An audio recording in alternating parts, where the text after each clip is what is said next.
A Favara in piazza Don Giustino si è svolto il premio Filippo Lentini, l'intervento tra gli altri dell'ex presidente della regione Totò Cuffaro.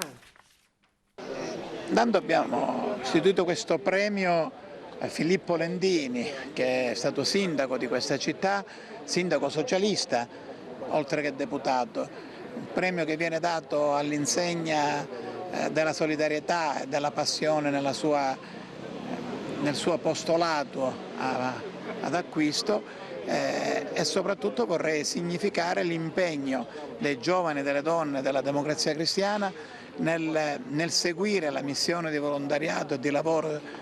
di questo prete e di premiarlo con un premio di uno che non è stato democristiano ma che ha contribuito a far crescere questa città e vuole significare come la cosa più importante a cui noi miriamo è che questi nostri paesi e queste nostre città siano ben governate e che creino sviluppo per i cittadini che li vivono. Il 10 ottobre a Favara si vota per il sindaco. Ma la Democrazia Cristiana sta facendo una lista con lo scudo crociato, una lista fatta di imprenditori, di giovani impegnati nel volontariato, di professionisti, dove ci sono delle donne. Qualcuno di queste la vedremo stasera qui a questo premio e soprattutto sta facendo una lista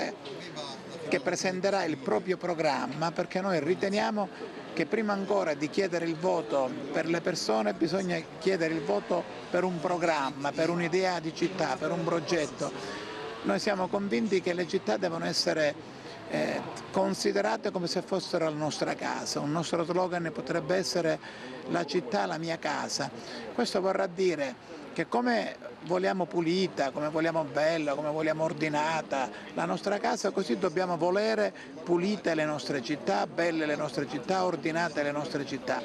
In sintesi vorremmo che le nostre città fossero pulite, che i cittadini possano vivere in un contesto ambientale e sociale che sia un contesto pulito e che sia un contesto ordinato. Questo è il programma che la Democrazia Cristiana vorrà presentare agli elettori di Favara ma anche a quelli degli altri comuni dove si voterà e chiedendo un voto non solo per un'idea, un valore, la Democrazia Cristiana, ma un voto anche per quello che i giovani e le donne della Democrazia Cristiana vorranno attuare per questa città. Mi è stato comunicato qualche giorno fa che si sarebbe riunito un comitato per ricordare la nobile figura dell'onorevole Filippo Lentini, che tanto si è speso per questa città di Favara, e mi è stato detto che mi viene consegnata questa sera una targa. La cosa mi ha fatto piacere e naturalmente ho accettato e sono qui perché anche il momento che sta vivendo la città di Favara è un momento drammatico, quindi tutte queste iniziative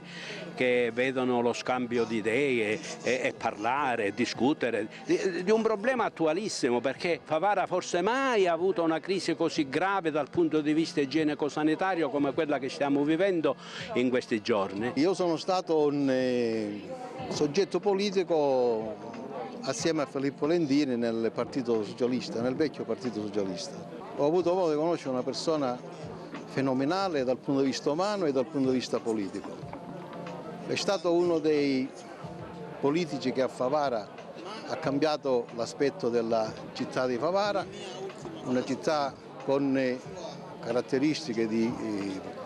cittadina rurale degli anni 60, mano a mano è stata trasformata in una cittadina a carattere imprenditoriale anche grazie all'impegno dell'onorevole Lentini. È una persona che va ricordata e credo che i giovani debbano capire che la politica va fatta anche con la passione e lui ha dato la sua vita per la politica, quindi siamo qua oggi perché merita sicuramente questo ricordo e siamo qua tutti assieme oggi per ricordare questo. Alcuni partiti, alcuni movimenti, alcuni amici sono venuti da me convincendomi del fatto che Favara oggi, per la situazione reale che ha, per i grossi problemi che attraversa ed è sotto gli occhi di tutti i problemi di questi giorni, ma non durano da questi giorni, chiaramente a Favara manca tutto, manca la politica, manca l'organizzazione, manca la voglia di fare, perché dopo questi anni si sono un poco allontanati tutti e allora sono venuti dicendo è il caso che ognuno di noi metta del suo per aiutare questo Paese. Io intendo farlo con la umiltà che mi contraddistingue, ma intendo farlo anche con tanta volontà, con tanta voglia, perché è un progetto fatto da tanti, non da me, non è una mia autocandidatura. Io non mi autocandido perché sono stati gli altri ad individuare in me la persona che può guidare questo Paese.